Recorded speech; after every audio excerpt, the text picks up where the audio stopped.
Bom, antes de mais, Zé, muito obrigado por nos ter cedido este tempo. Eu estou completamente à rasca, Ah, é? porque, sim, porque nós normalmente preparamos-nos Mas esse, minimamente. esse banco tem um buraco, mas não sei se dá. Se chega. Não, mas é que o Zé Raposo ainda há bocado tinha dito que há uma caixa aqui embaixo, Ah. pronto, e então é capaz de, pelas brechas da madeira, ir lá parar. Bom, se for muito líquido.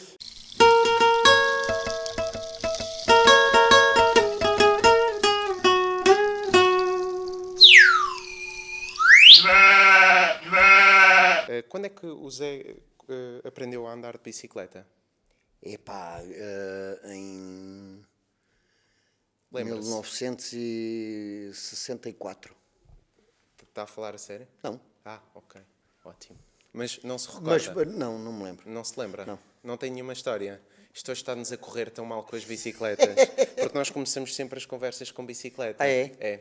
E Epá, mas se calhar era melhor começarem com outra coisa qualquer. Pois, se calhar. Patins, por exemplo.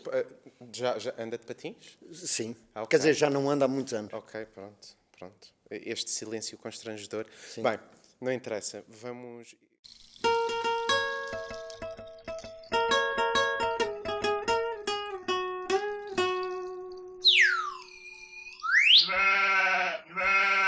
Eu, antes de mais, eu quero parabenizá-lo por o espetáculo que hoje tive a oportunidade Obrigado. de ver, onde de repente nos causou, a nós público, causou-nos algum desconforto, porque de repente parece que há vários estágios, não é? E de repente qual é que é, o que é que nós, o que é o público? Como é que foi esta coisa de criação deste espetáculo, que já sei que foram 20 dias de ensaios? Epá, isso foi o Zé Raposo que disse. Não, fui eu que Ah. estudei previamente, Ah. eu já estava Ah. minimamente. Sim, mas foram muito poucos, realmente. E como é que é lidar com isso? Não é muito bom, porque tivemos muito pouco tempo para estudar o texto e o texto é complicado. Para arranjar ligações, eu só decoro um texto arranjando ligações lógicas. Sim, E este texto, há muitos sítios onde Sim, a lógica salta parece um bocado completamente. até de Beckett. Sim. E então, absurdo. Estás bem? É só bater com a cabeça Sim, no chão. foi, não faz mal. Ahm, Chamei o INEM. Há uma pergunta que eu tenho que lhe fazer, que é uma Sim. pergunta um bocadinho da praxe, que é, e a minha geração, e a geração sobretudo dos meus pais, viveu muito, que é as conversas da treta. Que impacto é que isso teve na carreira do Zé? De que forma, porque sei que começou na Junta de Freguesia de Benfica. Sim. Que impacto? Quer dizer, eu profissionalmente não comecei lá. Como é que mas começou profissionalmente? epá, isso já foi há muito tempo, não vamos agora falar nisso. Foi no século passado. Já. Mas a conversa da treta começou na Junta de Freguesia de Benfica, realmente. E foi porque nós quisemos fazer um espetáculo, eu e o António Feio, Sim. quisemos fazer um espetáculo que fosse o cúmulo da simplicidade, para podermos andar pelo país Pelo todo. país todo. Porque nós recebíamos subsídio Sim. para fazer espetáculo e Mas é que escalou. Vocês tinham a noção que aquilo pudesse não, escalar. não. Pelo contrário. Nós fizemos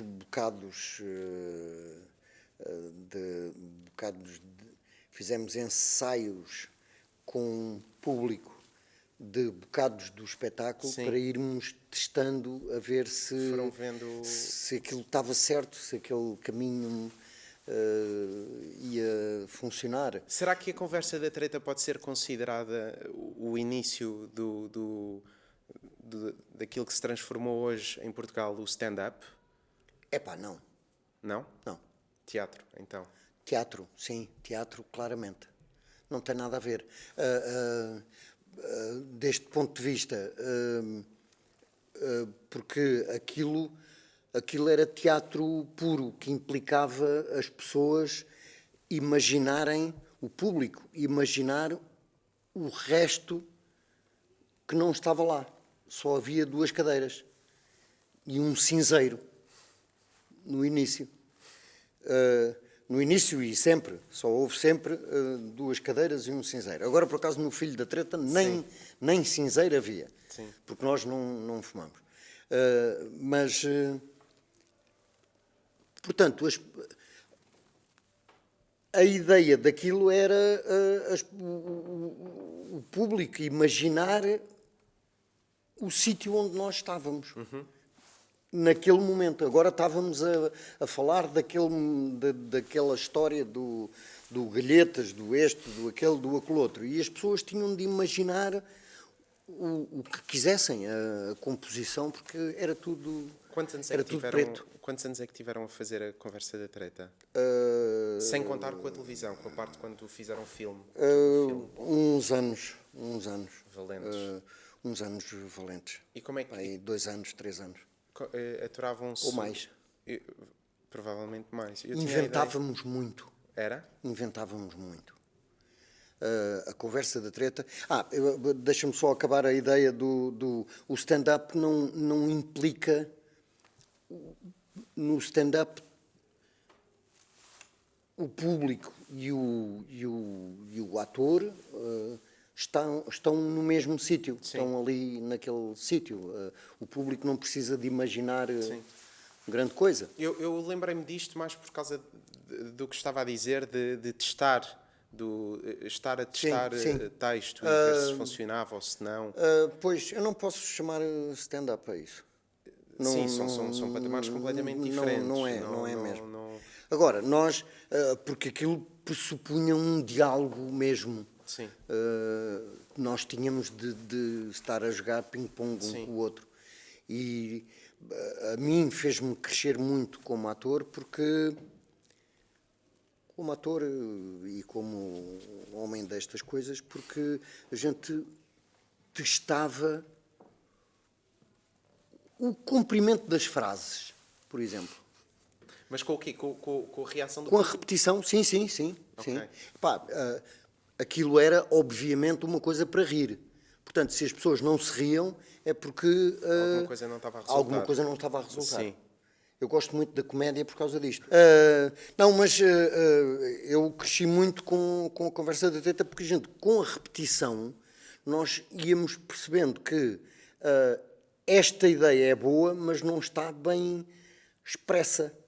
E hoje vou experimentar dizer de outra maneira. E dizia de outra maneira aquela frase e o conjunto desta frase com a outra do outro era uma gargalhada. Sim. Então é isto. Agora vamos, hoje, neste bocadinho, experimentar reproduzir o que inventámos ontem. Mas como se estivesse a ser inventado agora. E isto para mim é que é o teatro. É a gente conseguir, em cada espetáculo, fazer com que o público pense que está a ver, que aquilo que está a ver é original, é a primeira vez que está a acontecer, é a única vez que está a acontecer. Acontece muito neste espetáculo em particular? Neste não acontece tanto, porque nós não queremos...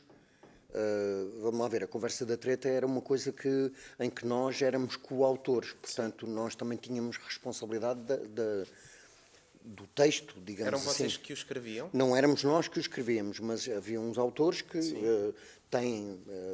tinham a ideia inicial e original e, portanto, nós íamos ensaiando, íamos reproduzindo o que eles escreviam, só que depois, com os espetáculos, ou nos ensaios já, a gente divergia, quer dizer, seguíamos uma outra direção e espera aí que isto aqui também é giro, então vamos por aqui. E depois muitas vezes o nosso verdadeiro problema era, e agora voltar ao sítio onde saímos do guião.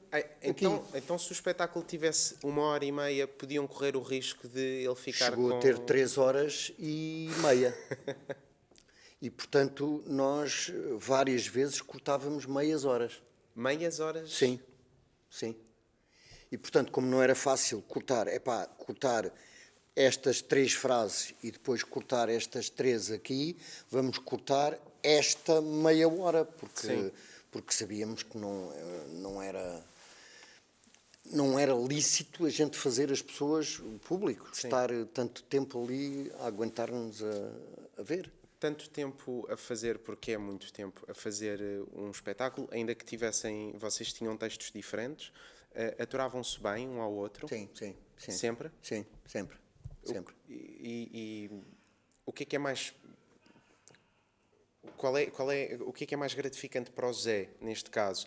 É poder, sei lá, cinema, televisão e teatro. Normalmente os atores tendem sempre a responder o teatro, por algum motivo. Mas vocês fizeram a conversa da treta em cinema. O que é mais gratificante? Em cinema, em rádio, em televisão e em teatro. E o que é que foi mais gratificante? Isso não tem uma resposta simples, porque o facto de fazermos em televisão permitiu que, agora já não me lembro qual foi a sequência, quer dizer, o filme foi a última, Sim. mas fazermos em televisão permitiu-nos, para já, alargar a um número enorme de espectadores que depois nos procuravam no teatro. Pois. E aqui, neste teatro, nós tivemos a repercussão disso durante meses com os espetáculos que fizemos aqui, com muito êxito, porque, por exemplo, um espetáculo que teve um êxito enorme aqui, que estivemos 9 meses aqui em cena, o Arte, o público vinha ver o Arte convencido que vinha ver a conversa da treta com mais um. Com o Miguel Guilherme. Sim. E eu abria esse espetáculo com um monólogo curto na entrada e eu percebia que as pessoas estavam... a reação do público era... As pessoas estavam confusas, porque, espera aí, isto não é o Zezé. Pois. Ele não está vestido a Zezé. E agora entram uns tipos que não são... Como é que é essa... Portanto, isso trouxe-nos público para o teatro. Era aqui que eu queria chegar. Pegando nisso, como é que é esta história de repente estarmos constantemente, e vocês falam muito disso, vocês nesta peça no Nhaque, como é que é esta história de estar constantemente a tentar trazer o público até nós? Quem é que precisa mais de quem? Vamos ver, no Nhaque a gente não tem esse problema. Nós é que andamos, os atores do Nhaque é que andam de teatro em teatro porque o público está lá. Mas dizem eu acho eles, não é? Coloca ao público, pelo menos sim, a mim, sim. Estou a falar pessoalmente, colocou-me um bocadinho essa preocupação de qual é a responsabilidade do público em ir ao teatro, porque cada vez mais vou percebendo que... toda. Quer dizer, se não houver público, não há teatro, não é? Mas é que cada vez mais eu sinto que as pessoas consomem pouca cultura, porque a cultura sim. é muito... acaba por ser... é muito rápida. Como é que vocês... A cultura não é muito rápida. Não era a cultura que eu queria dizer. O que eu quero dizer é que hoje em dia consome-se...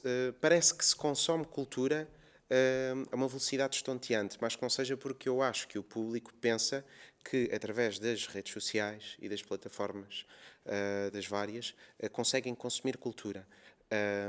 E é verdade. É verdade. Só que o teatro é uma outra vertente de cultura, não é?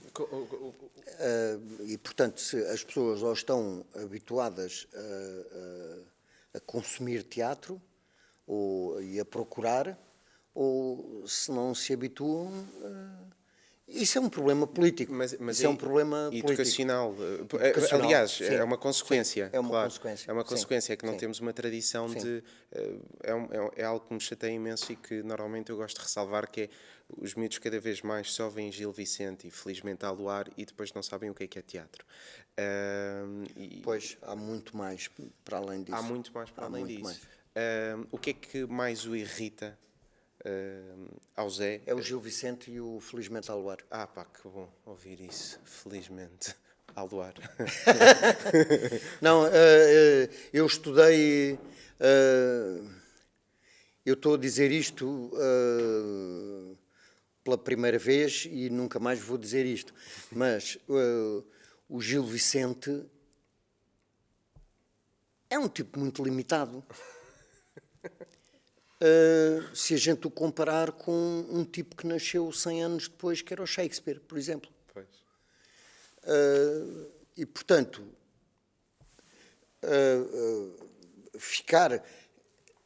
eu estou-te a dizer isto, mas eu estudei o Gil Vicente todo, Sim. porque tive um professor que me falou no Gil Vicente e em teatro de uma forma que me fez vir para o teatro. Isto para mim é uma questão política e de habituar as pessoas a consumir teatro e cultura desde pequeninos. Qual é a sua peça preferida?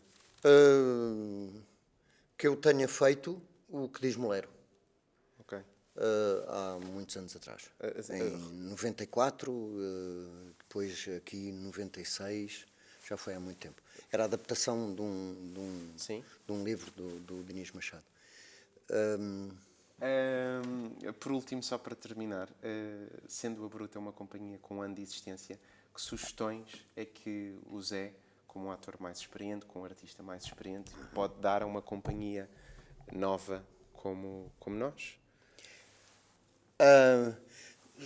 Só isto que é o mais complicado. Não desistam.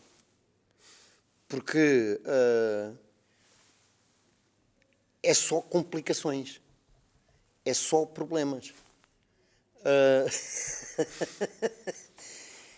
Se estavam à espera de uma resposta mais Eu positiva. acho que foi a melhor Não, sugestão. o mais positivo que eu tenho para vos dizer é não desistam, porque ninguém quer ir ao teatro até ser uma coisa que alguém diga que tens de ir ver. Sim.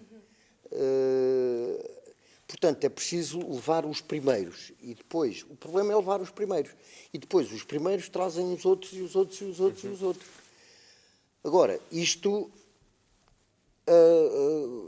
é uma máquina muito grande. Por isso é que eu continuo a achar que isto é um problema político e há muitos anos que a gente não tem política cultural no país. Mas há 40, há 50. Ou seja, insistirmos. É insistirmos, é o que eu tenho andado a fazer. E depois verificar qual foi o resultado desta tentativa. É isto. Mais uma vez, e agora por último, acho eu. Muito obrigado mesmo. Obrigado. Muito obrigado. Não desistam. Não. E pronto.